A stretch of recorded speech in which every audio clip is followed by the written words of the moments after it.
महाराष्ट्र कांग्रेस समाज के सदर बिलाल सेठ कांकर साहब, श्री रामपुर से रजवी लाए नासिर भाई जफर का बर्तन वाले, मेरे वालिद साहब सुलेमान क्या साहब, मेरे गाड़ी और मेंटर मुश्ताक अली साहब, निसार भाई, मैं आपा गंजू साहब को देख रहा हूँ, आपा गंजू सर, काकर बिरादरी के जुबेदार जो कि नासिक महाराष्ट्र के अलग अलग कोनों से, बल्कि भारत नहीं अलग अलग स्टेट से यहाँ पर तशरीफ लाए। मेरे नौजवान साथियों और प्यारे बच्चों, अस्सलाम वालेकुम। आज ऑल महाराष्ट्र काकर बिरादरी का ये तालीमी प्रोग्राम मेरे लिए इंतहाई खास है और जज्बा नहीं करने वाला भी। ये प्रोग्राम इसलिए भी खास है क्योंकि आज हम सब यहाँ हमारी बिरादरी के नौजवानों और तालिबों की सताई करने के लिए यहाँ पर जमा हुआ। इस प्रोग्राम के स्पेशल होने की दूसरी अहम वजह यह है कि आज हमारे दरमियान हमारी बिरादरी के कई शख्सियत मौजूद हैं जिन्होंने बिरादरी की तामीर में बड़ा अहम रोल निभाया है, बहुत कॉन्ट्रिब्यूशन किया है। तो दूसरी तरफ मैं देख रहा हूं कि मेरे सामने बहुत सारे नौजवान स्टूडेंट्स और यंगस्टर्स बैठे हैं जिनकी उम्र है, जिनके अंदर बहुत ज्यादा एनर्जी और तवन्नाई है और जिनके अंदर कुछ करने की चाहत है। तो मेरे नजदीक ये प्रोग्राम सिर्फ तालीमी प्रोग्राम न होकर दो जनरेशन का संगम है। दोस्तों, मैं आज आपके सामने एक ऑफिसर के तौर पर नहीं, बल्कि आपके भाई, आपके बेटे की तरीके से आपके सामने खड़ा हूं। मेरी छोटी सी कोशिश रहेगी कि मैं आप लोगों के सामने मेरी तालीमी सफर की, एजुकेशनल जर्नी की मुख्तसर कहानी आपके सामने पेश करूं। इस नीयत के साथ, इस ऑब्जेक्टिव के साथ कि शायद मजमूए में बैठे वो तलबा, वो नौजवान जो मेरी तरह ऑर्डिनरी और मामूली बैकग्राउंड से आते हैं, शायद उनके लिए उस कहानी में कुछ सबक मिले।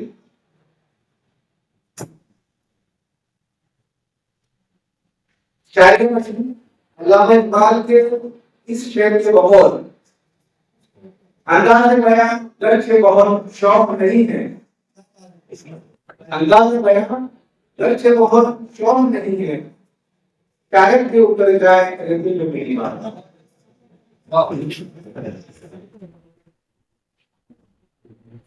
प्यारे दोस्तों, मेरा ताल्लुक जलगांव जिले के एक छोटे से गांव गुजरात से है, जो कि यहाँ से लगभग 50 किलोमीटर की दूरी पर वहां। जैसा कि आप कहते हैं कि हमारी काकर बिरादरी की अक्सर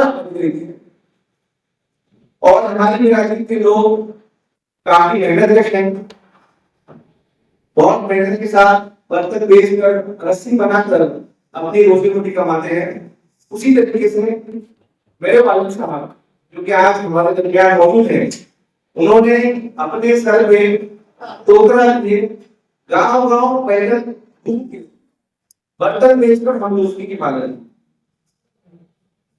मेरी प्राइमरी एजुकेशन गांव की जिला परिषद से हुई। मैं आप लोगों को मुख्तसर में गांव की एजुकेशन और गांव के तलबा के चैलेंजेस उसका कॉन्टेक्स्ट देना चाहूंगा। शहर के लोग उससे उतना कनेक्ट ना कर पाए, लेकिन मुझे यकीन है गांव के तालिब गांव के बच्चे उस चीज से जरूर रिलेट करेंगे।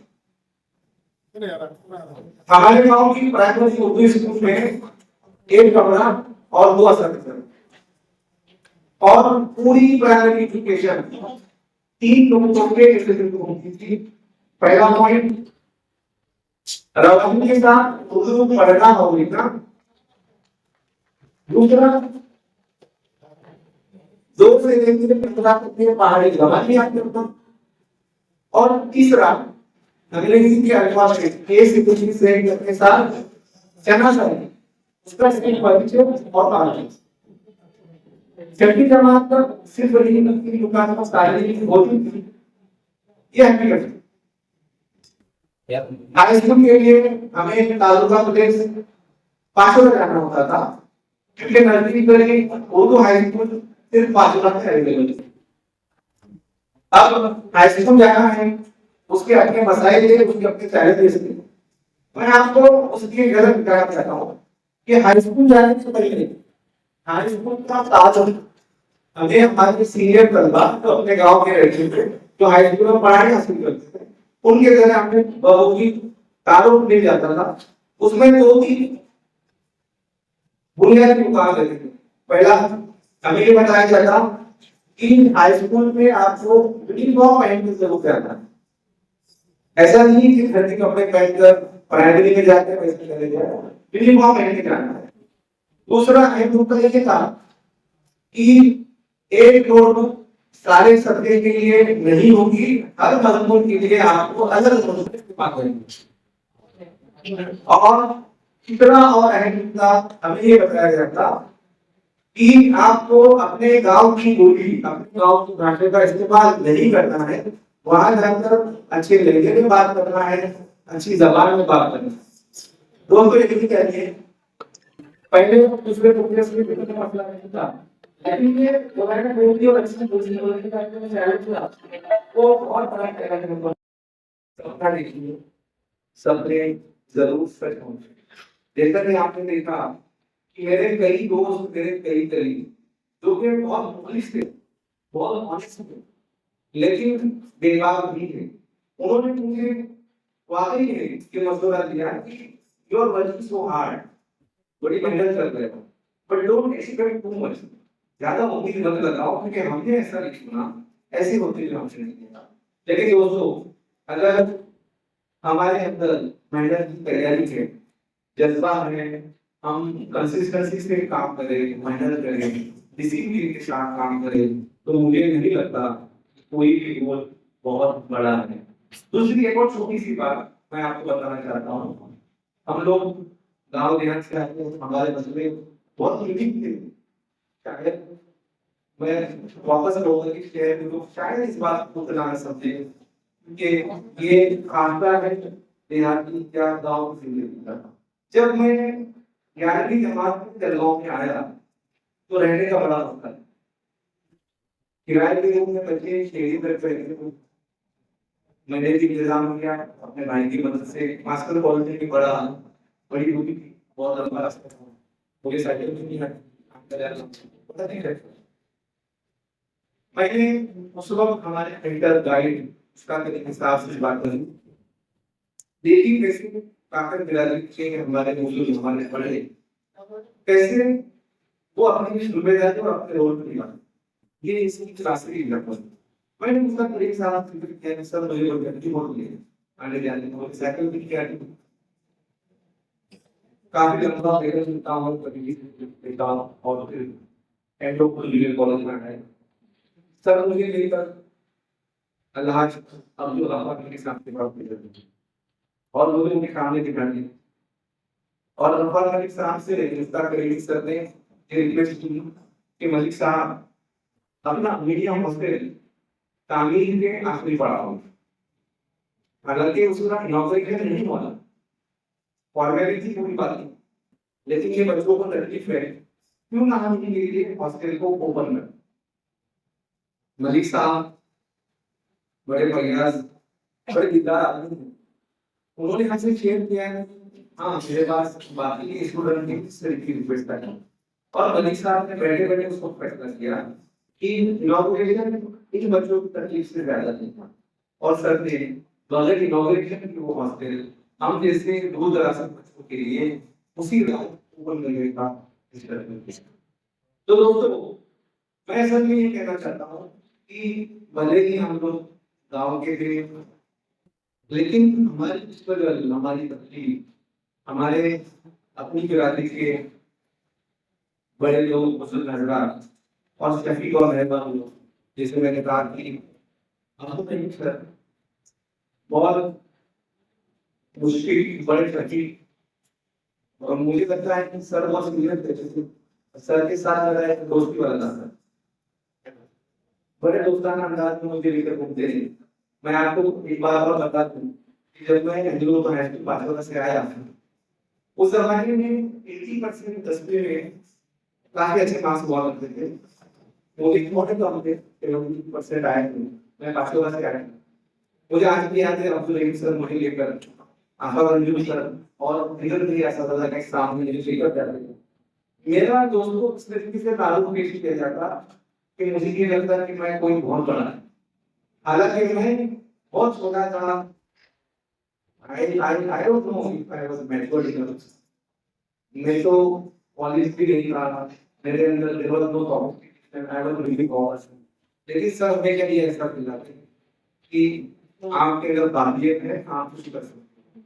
वो कॉन्फिडेंस हमें सिर्फ हमारे बड़े ही से। तो मैं तमाम बड़ों से, तमाम कागज मिलाने के जिम्मेदार से, बल्कि मेरी तो कोई रिक्वेस्ट है, मैं आपको मुझे तेरे मैं बड़ा नहीं हूँ, लेकिन मेरी रिक्वेस्ट है, आज का प्रोग्राम तो काफी बड़ा है, बहुत तारीफ की है, लेकिन मुझे लगता है कि छोटे छोटे सेशन, तालीमी सेशन बंद, मैं आज का होते जाऊंगा, थोड़े थोड़े तालीमी सेशन, एजुकेशनल सेशन हम लोग तवाज़ी के साथ फ्रीक्वेंटली अलग अलग जगहों पर अपनी बिरादरी के अपने बच्चों के वो सेशन हो सकते हैं। How to improve communication skill session हो सकता है, how to learn English language हो सकता है, कि how to improve international skills, पढ़ाई कैसे की जाए, mindful use of social media, इस तरह के अनगिनत टॉपिक हैं जो हम हमारे यंगस्टर के साथ, स्टूडेंट के साथ छोटे छोटे वक्त के लिए, मैं 1 आवर हुआ, हमारी अपनी बिरादरी के जो बच्चे एस्टैब्लिश है अपने अपने प्रोफेशन में, जैसे कि हमारे रियाज भाई होते हैं हमारे साथ, हमने कुरान में पिछले जून में कुरान बच्चे और गवानी के बच्चों के लिए करियर गाइडेंस में छोटा सा 2 घंटे का सेशन था और तीनों गांवों के बच्चों को वहां पे बुलाया था। उसमें हमारे रियाज काफी साहब जो कि एक्सपर्ट केमिकल इंजीनियर है और केमिकल इंजीनियर माहिर है, हमें हमने उन्हें भी बुलाया था और उन्होंने हमारे बच्चों को बहुत अच्छे से, बहुत इफेक्टिवली कराई। तो मुझे लगता है कि ये जो गैप है हमारे बच्चों, यंगस्टर्स और स्टैब्लिश प्रोफेशनल, ये गैप इस तरीके से कहीं ना कहीं कम होगी। मुझे नहीं मालूम आज क्या मानता है, 25 साल पहले हाँ हमारे लिए पॉसिबल नहीं था कि हम किसी ऑफिसर से इंटरेक्ट करें, हम किसी प्रोफेशनल से बात करें, वो प्रोफेशनल जो हमारे अपनी बिरादरी का हो, वो ऑफिसर जो हमारे अपने लिए, ये हमारे लिए मुमकिन नहीं था। लेकिन मुझे लगता है हमारी बिरादरी के आज कई बच्चे अच्छी अच्छी जगहों पे हैं, न सिर्फ बिरादरी के बाहर भी हमारी कौम के, हमारे मिल्लत के कई बच्चे, कई लोग हैं जिन्हें हम बुला सकते हैं और छोटे छोटे प्रोग्राम ऑर्गेनाइज करा सकते हैं, उसमें वक्त भी कम लगेगा, खर्चा भी नहीं होगा। इन अल्फाज के साथ मैं अपने यंग दोस्तों से, बच्चों से यही कहना चाहूंगा कि दोस्तों, सपने देखो, सपने सच होते रहे। एक शेर के साथ मैं अपनी बात खत्म करना चाहूंगा, नहीं तेरा नशीबमंद बस गुजारी के गुंबद पर, वो शाही है बसेगा कर पहाड़ों की चढ़।